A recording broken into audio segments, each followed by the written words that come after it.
Et si tout ce que tu croyais sur le salut était faux? Et si l'Église à laquelle tu fais confiance cachait des secrets plus sombres que tu ne peux l'imaginer? Des secrets qui coûtent à des âmes leur éternité. Aujourd'hui nous te présentons un témoignage glaçant réel, celui d'une jeune femme qui a consacré sa vie à Dieu pour ensuite se réveiller à l'hôpital après une expérience de mort et découvrir une vérité terrifiante qu'elle n'aurait jamais imaginée. Reste avec nous pendant que nous dévoilons ce que la plupart des chrétiens ignorent volontairement, les péchés cachés et les réalités dissimulées derrière le masque de la foi. Mais avant de commencer, n'oublie pas de cliquer sur j'aime si tu es prêt à entendre des vérités que beaucoup craignent de dire à voix haute. Abonne-toi aussi à notre chaîne et active la cloche de notification pour ne manquer aucune histoire qui révèle ce qui se passe réellement dans certaines églises. Aujourd'hui, entrons maintenant dans le vif du sujet. Je m'appelle Grace, je croyais être sauvé, je passais chaque instant de ma vie dans l'église à nettoyer, chanter dans la chorale, jeûner, prier, évangéliser. Je pensais sincèrement accomplir l'œuvre de Dieu jusqu'au jour où je suis morte. Tout a commencé par une maladie étrange, les médecins n'arrivaient pas à comprendre ce que j'avais. Un jour j'allais bien et le suivant je suffoquais sur un lit d'hôpital avec ma mère en larmes à mon chevet. Puis j'ai perdu connaissance. Permets-moi de tout recommencer depuis l'autre côté. Aujourd'hui je peux dire que j'étais le genre de fille que tout le monde admirait à l'église, toujours présente, toujours disponible, toujours active, du moins c'est ce que je croyais. J'ai grandi dans l'église, mes tout premiers souvenirs sont ceux de moi à genoux à côté de ma mère durant les dévotions matinales, récitant des versets bien avant de savoir réellement les lire. À 12 ans je connaissais plus de versets bibliques que la plupart des adultes autour de moi. Les gens disaient souvent que j'étais différente, que l'appel de Dieu était sur ma vie et je les croyais. J'étais engagé dans tous les départements, répétition de chorale le mardi, études bibliques le mercredi, évangélisation des jeunes le vendredi, veillée nocturne et 3 cultes le dimanche. Je n'avais pas de vie sociale en dehors de l'église et j'en étais même fier. Je portais de longues jupes, je ne mettais jamais de maquillage, je jeûnais 2 fois par semaine, je ne regardais pas de films mondains, je ne fréquentais pas les incroyants. Je jugeais ceux qui le faisaient, je disais que c'était du discernement. Tout le monde m'appelait Sœur Grace, toujours prompte à aider, à parler en langue plus fort que les autres, à réciter des versets non pas pour grandir spirituellement mais pour paraître plus pieuse. Je levais les mains bien haut à l'église, je pleurais pendant les moments de louange et je me sentais tellement sainte, tellement pure, tellement acceptée. Mais personne ne savait ce qui se passait réellement en moi. Personne ne connaissait les pensées avec lesquelles je luttais, la rancune que je portais comme un parfum, les comparaisons silencieuses, la jalousie quand une autre sœur recevait plus d'attention que moi. Les petits mensonges pour cacher mes luttes, le mépris secret que j'avais pour ceux qui selon moi n'étaient pas assez spirituels. Je masquais tout cela par le service, je me persuadais que je servais Dieu, qu'il était content de moi parce que je lui donnais tout mon temps. Mais en réalité je ne lui avais jamais donné mon cœur. Je me souviens d'un jour où je nettoyais l'autel, je frottais les carreaux, je mettais les chaises en ordre et j'ai murmuré: je vais forcément aller au ciel, Dieu me voit, il sait combien je suis fidèle. Aujourd'hui je comprends, oui j'étais fidèle mais pas à Dieu, j'étais fidèle à l'activisme, fidèle à la tradition, fidèle au système de l'église mais pas à l'esprit de Dieu. J'étais une marthe occupée à faire, mais je ne m'étais jamais assise aux pieds du maître. Puis la maladie est venue, d'abord une simple douleur sur le côté, je l'ai ignorée, je l'ai rejetée au nom de Jésus. Je continuais à servir, à jeûner, à prier, mais la douleur empirait. Je n'en parlais à personne, je ne voulais pas avoir l'air faible, je ne voulais pas qu'on pense que je manquais de foi. J'ai continué à tout donner jusqu'au jour où pendant une répétition je me suis effondré. Je me suis réveillé en sentant un froid intense, une faiblesse totale. La première chose que j'ai perçue c'est la piqûre de l'aiguille dans mon bras, puis l'odeur stérile de la chambre d'hôpital tellement différente du parfum apaisant de l'église. Les machines bipaient doucement, comptant chaque respiration, mon corps me semblait lourd comme si je portais le poids de toute ma vie. Je ne comprenais pas comment j'étais arrivé là, le visage grave et strict de ma mère fut la première chose que je vis, ses yeux me disaient tout sans qu'un mot soit prononcé. La peur, la confusion, l'impuissance. Je voulais lui dire que tout allait bien, que ce n'était qu'une épreuve de Dieu, que j'allais m'en sortir plus forte, guérie et restaurée. Mais ma voix n'était qu'un souffle fragile, à peine audible. Les médecins sont entrés, ils parlaient à voix basse employant des termes que je ne comprenais pas pleinement, complications, pronostics incertains. J'essayais d'écouter mais mon cœur était ailleurs, en train de prier silencieusement, demandant à Dieu de me guérir. Pendant des jours je suis resté là allongé sur ce lit d'hôpital, fixant les dalles du plafond, sentant mes forces m'abandonner peu à peu. Chaque prière que j'adressais semblait rebondir sur des murs invisibles. J'avais toujours cru que la foi était une garantie que si on était vraiment dévoué la guérison viendrait forcément. Mais la maladie ne partait pas, elle empirait. Alors j'ai commencé à poser des questions, d'abord un simple pourquoi Dieu, pourquoi suis-je encore malade? Je me souvenais des paroles entendues tant de fois et tu seras guéri. Mais ma foi se fissurait. Je pensais aux cultes manqués, aux prières que je n'avais pas faites, aux jeûnes que j'avais annulés pour me reposer. Est-ce que Dieu me punissait? Est-ce que j'étais mise à l'épreuve? Mais plus les jours passaient, plus le silence du ciel devenait assourdissant. Et là une autre vérité m'a frappé: pendant que je souffrais allongé, l'Église continuait sans moi. Oui, ils tenaient leur service, priaient pour les malades. Mais j'ai vu leur vrai visage lorsqu'ils pensaient que personne ne les regardait.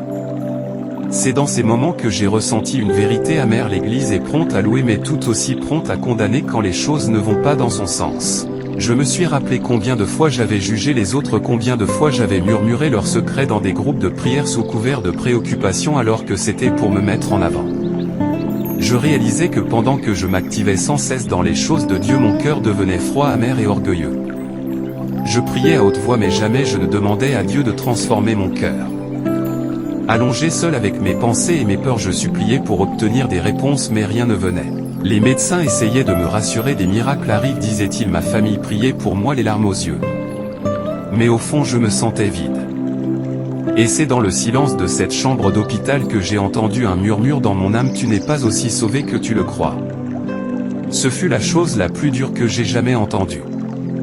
J'ai tenté de chasser cette pensée me disant que ce n'était que le désespoir, mais la graine avait été plantée. Le jour où j'ai cessé de me battre, un calme étrange est descendu sur mon cœur. J'ai fermé les yeux et murmuré: Seigneur, je te fais confiance, entre tes mains je remets mon esprit. Puis tout devint noir. Quand j'ai rouvert les yeux, je n'étais plus dans ce lit d'hôpital froid. Le monde que je connaissais avait disparu, je me tenais debout dans un endroit sans poids ni ici ni ailleurs. C'était lumineux d'une clarté que je n'avais jamais vue. La lumière n'était pas douloureuse mais elle remplissait chaque recoin de mon être. Je ressentais la paix mais aussi une sorte d'incrédulité. Devant moi une porte immense, magnifique, elle brillait d'une lumière dorée comme vivante.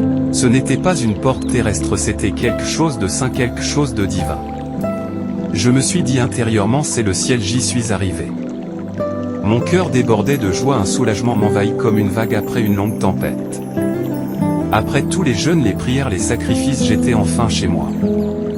Mais alors la voix est venue. Elle n'était pas en colère ni dure, elle était calme, ferme et remplie de tristesse. Éloigne-toi de moi, je ne t'ai jamais connu. Voici la suite complète, structurée en paragraphes, à intégrer à la partie précédente. Je me suis figé, ma bouche s'ouvrit mais aucun mot ne sortit. Puis la panique me saisit: non, j'ai servi, j'ai été fidèle, j'étais à l'église, je jeûnais, je priais, je donnais tout mon temps. Mais mes protestations s'évanouissaient comme de la fumée dans le vent. La voix ne changeait pas, elle ne s'adoucissait pas. Je regardais autour de moi désespérément, cherchant une réponse, un signe, un espoir, une preuve que j'étais digne. Mais la porte restait fermée. Soudain je me sentis tirer en arrière, pas doucement mais violemment. Je tombais, je tourbillonnais dans l'obscurité. Une peur m'envahit plus intense que tout ce que j'avais connu. Je criais vers Dieu, je suppliais pour obtenir le pardon. Mais le son de ma propre voix était englouti par le vide. Et là j'ai compris une chose terrifiante.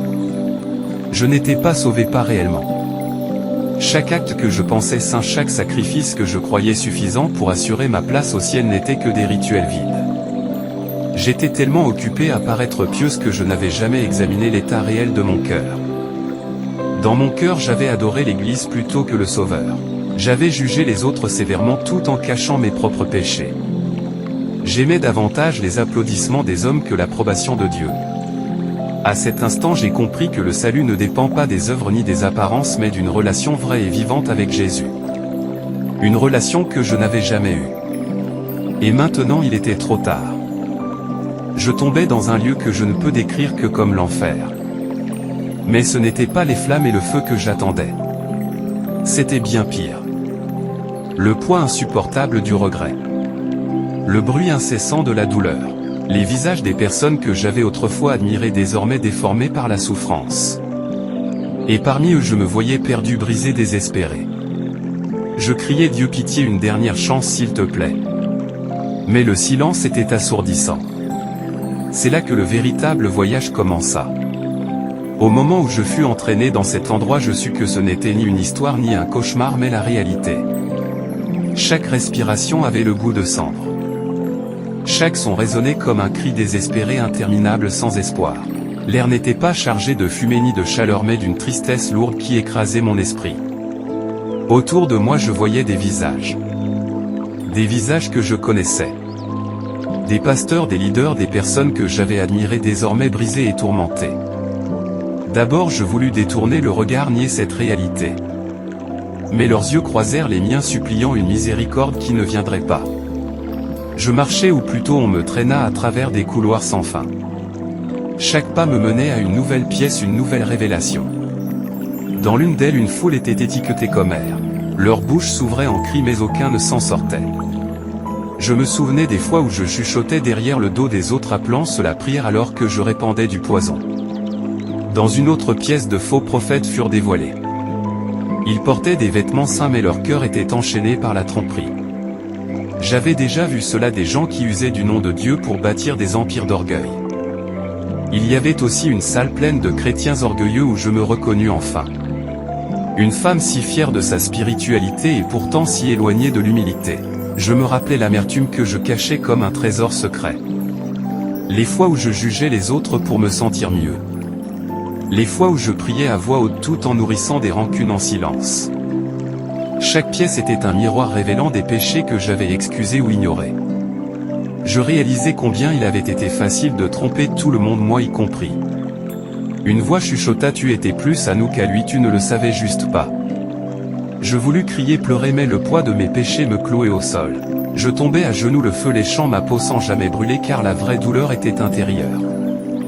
Je suppliais: Seigneur, donne-moi encore une chance s'il te plaît, et pitié. Mais le silence qui suivit était plus froid que n'importe quel feu. Je compris alors que l'enfer n'est pas seulement un lieu de flamme mais l'absence de la présence de Dieu. La solitude éternelle. Le regret écrasant de ce qui aurait pu être. Ce tourment n'était pas seulement physique, il était spirituel, émotionnel et éternel. À genoux brisés et désespérés, je compris que c'était la conséquence d'avoir ignoré le véritable évangile. L'appel à l'humilité, à la miséricorde et au repentir sincère. J'avais été si occupé à servir en surface que j'avais affamé mon âme intérieure. Cet endroit fut le réveil que je ne voulais jamais entendre mais dont j'avais désespérément besoin. Je criais encore: Dieu, je changerai, je serai sincère, je te servirai pour qui tu es, pas pour ce que les autres voient. Mais aucune réponse ne vint, seulement l'écho de ma propre voix se perdant dans la nuit sans fin. Alors que je pensais que tout espoir était perdu, tout autour de moi s'arrêta. Le feu, les cris, le tourment infini, tout se figea comme une photo immobile. Puis une lumière brillante déchira les ténèbres. Ce n'était pas une lumière dure mais pure, douce et puissante. Ce genre de lumière qui pénètre profondément pour brûler chaque mensonge, chaque ombre.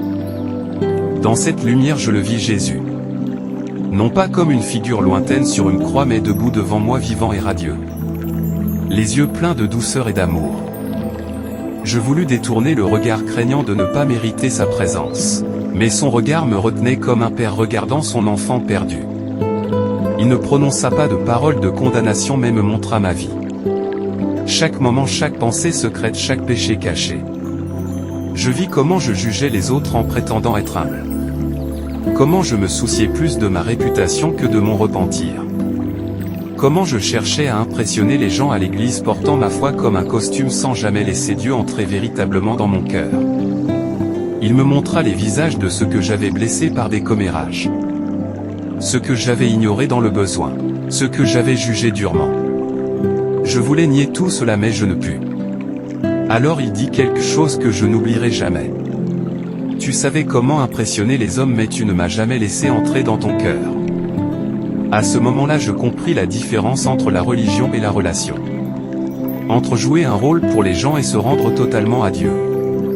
Il me montra le cœur de beaucoup qui s'appellent chrétiens. Des acteurs en vêtements saints mais vides à l'intérieur. Merci d'avoir regardé cette confession brute et puissante. Si cette histoire vous a touché ou vous a fait réfléchir sur ce que signifie vraiment être sauvé, partagez cette vidéo pour réveiller d'autres personnes. Votre engagement nous aide à révéler des vérités cachées que beaucoup craignent d'affronter. N'oubliez pas de vous abonner et d'activer les notifications. Nous avons d'autres histoires qui dévoilent les secrets sombres derrière les portes closes des églises. Restez vigilants, restez vrais. Et jusqu'à notre prochaine rencontre pour la suite de cette confession, continuez à chercher la véritable lumière au-delà des ombres.